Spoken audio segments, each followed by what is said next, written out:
we're back. And guess what? We're going to tell you perhaps the most important story there is. Agreed? Today is the Easter story. And after a particularly bad day 3 days ago, we come to the story where Jesus' followers are coming to his grave to tend to it. And boy, howdy, are they in for some surprises. Is that right, Harvey? Look how excited. It's going to be so surprising. The way we're going to do this is we're going to kind of combine all different versions of this story. So, get ready. It's Easter time. Ready? Ready. Ready. Now, there are a few accounts of who the first people were to see Jesus. One thing was consistent was it was women. Women were the first to find out that Jesus was risen. Now, it might have been two of them, or it might have been a few of them. But one thing was consistent, is the character of Mary Magdalene. There we go. That's her. Mary and the other women who had been following Jesus for some time were coming to tend to Jesus' grave. The disciples weren't there. The disciples were most likely in hiding after Jesus' grisly execution. Shh, I don't want to be crucified. Then be quiet. You be quiet. Needless to say, the women were not hiding and were tending to Jesus' tomb, when according to one account, there was a great earthquake.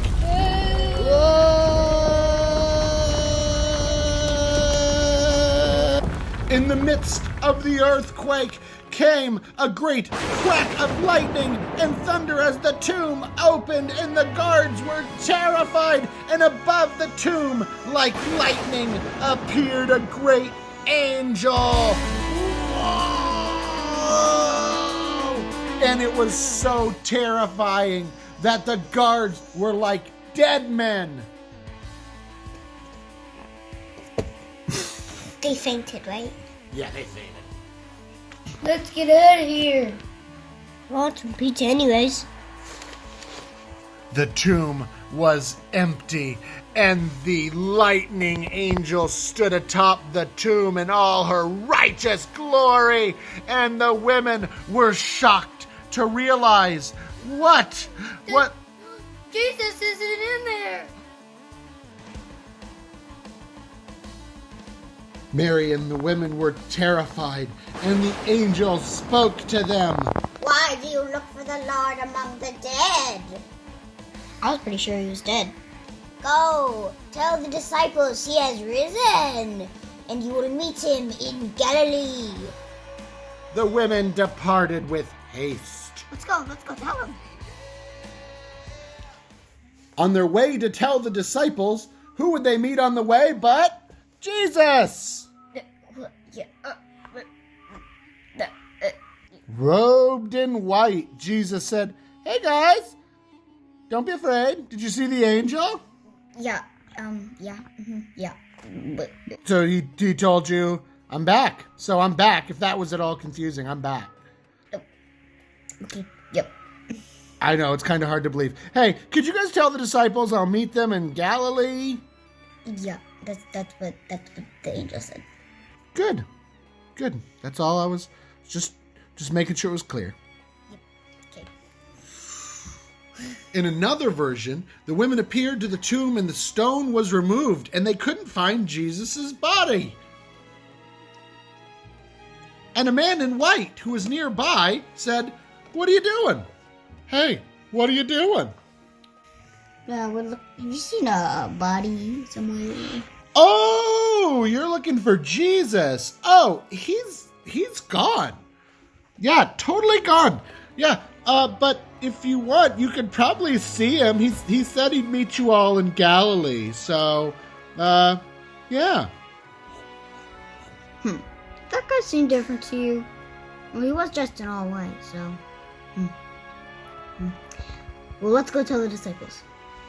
In another version, they happen upon the empty tomb and are so surprised. He's and gone. they find that there are two people dressed in white waiting to greet them. Hey guys, what you looking for? Jesus? Oh, Jesus. Oh, no, he's not here. Hey, other angel, is Jesus here? No. Yeah, he's not here. Sorry. I don't know if you remember, but I'm pretty sure he specifically told you guys he wasn't gonna stay put. He said he'd rise again in 3 days. I'm pretty sure he told you that. Did he tell you that? Did say that. Yeah. So anyways, I don't know why you're looking for the dead among the living, pal. The living among the dead. But yeah, we'll see you later. Okay. In another version of the story, Mary finds the tomb empty and is so devastated she breaks down at the tomb and cries when a gardener approaches and says, "Hey, why the long face? What's the matter?" He's gone. Oh, yeah, that's pretty bad. What do you think happened to him? I don't know what happened. If you know what happened, you better tell me. And who was this gardener, you may ask? Well, none other than J-Man himself. Ta-da! Yes, it's me! Hey! Tell the disciples that I'll see them in Galilee. I gotta tell the disciples. So regardless of which story you read of the resurrection, one thing's consistent. He wasn't in there. The stone was rolled away. Jesus, and at least somebody robed in white, said, "He's back, baby." And finally, a most reoccurring theme was, the women were told, first, that Jesus was alive, and he was gonna see the disciples again, and they were tasked with the hard work, the important work of telling this unbelievable story. If I have to tell you one more time to be quiet, I'm gonna lose my mind. Hey, and that's what happened. Happy Easter. Happy Easter. I'm so glad that we are able to tell this story again. And I'm really grateful that the story was shared by those first disciples, by the women who came to the tomb to tend to Jesus' body and found out he isn't there. Death's been defeated. Death, where is your sting, right? How exciting is that? Because we've been hearing this message our whole lives, and the people before us, the saints before us, heard this message that he's not in there. And that is really good news. Because for all of us, no matter how bad it gets, no matter how hard it can be, to know that Jesus, God, has won the day. We are living in God's promise and God's mercy to this day. What great news that is, that we have been promised a resurrection like his. Good news. Great news. So just like last year, I have a question. How are we going to share the good news? Because for those first disciples, it was to say, hey, the tomb's empty. He's not in there. We have the same responsibility. But a lot of people know this story. It's probably the most famous story ever told. It's in the book that sold the most copies in all the world, the most printings, the Bible, right? So the good news is out there. But we don't just share it in words and saying Jesus is risen. We say it in other ways too, like Jesus loves you, and so do I. Jesus heals the sick, and so do we. Jesus cares for those who are in need, and so do we. We live out the gospel in our care. We share the good news in our words, our works, in our ways, right? And how we treat one another. So I have a cool example of that. This year, we had a really great opportunity, the tweens did, the 4th, 5th, and 6th graders, to share the good news. Because on Easter, what's something you get on Easter? For some folks, you get an Easter basket, right? That is a cool thing. What a great thing to celebrate. Some chocolates, maybe a toy or two or something. Great. And we were thinking, what's a way that we could make the season brighter for somebody? How can we look to somebody who maybe needs to hear again about Jesus' love and our love? about Jesus' care and our care for them.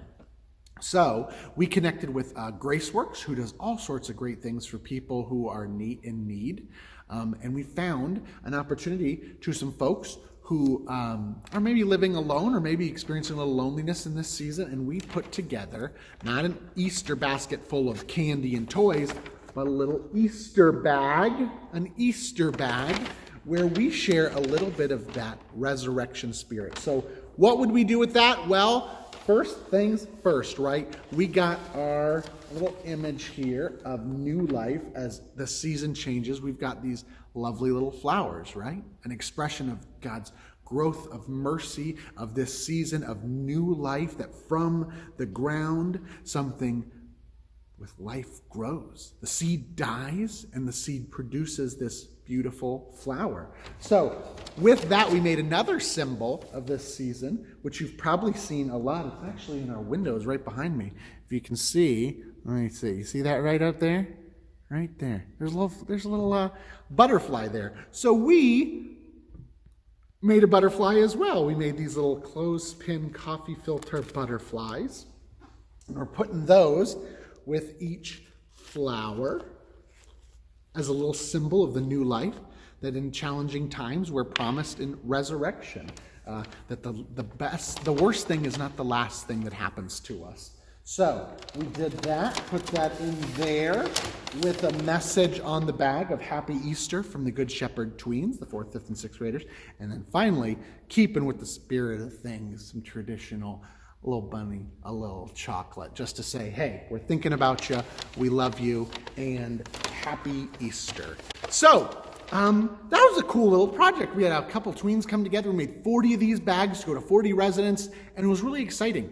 I'm wondering, what could you do to share the good news with somebody? Maybe you could offer somebody something that expresses that sort of new life. So for us, it was a plant and a butterfly. Maybe you can make a butterfly. Maybe you could do sidewalk chalk or something to tell this good news in our love for our community, because there's lots of opportunities to tell people they're cared for. So how are you going to share good news that we're in this together, that death has lost its sting, and God is doing something great in the world, even in challenging times? That's our job. All right? Well, it's good talking to you guys. Happy Easter. Bye.